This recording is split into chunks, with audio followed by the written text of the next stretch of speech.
প্রসাদ হিন্দু বানালেন না মুসলিম বানালেন, তাতে কার কি এসে যায়?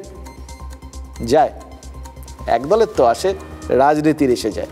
তাই রথের দিন পুরীর থেকে প্রসাদ আসছে বাংলায়, প্রসাদের মানে রকম ফের আর কি, প্রসাদ বনাম প্রসাদ, নতুন লড়াই দেখতে পাচ্ছি আমরা।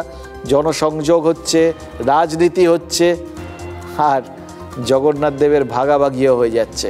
তমলুকের গৌরাঙ্গ মহাপ্রভু মন্দিরে আসবে পুরীর মহাপ্রসাদ, 5 দিন ধরে চলবে বিতরণ। শুভেন্দু অধিকারী বুক চাপড়ে বলছেন, সগর্বে বলছেন।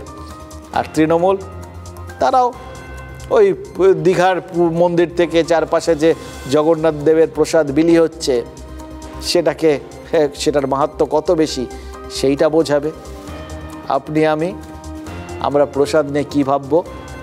এটা জগন্নাথ দেবের প্রসাদ নাকি এটা বিজেপির প্রসাদ, না এটা তৃণমূলের প্রসাদ? ভাবুন।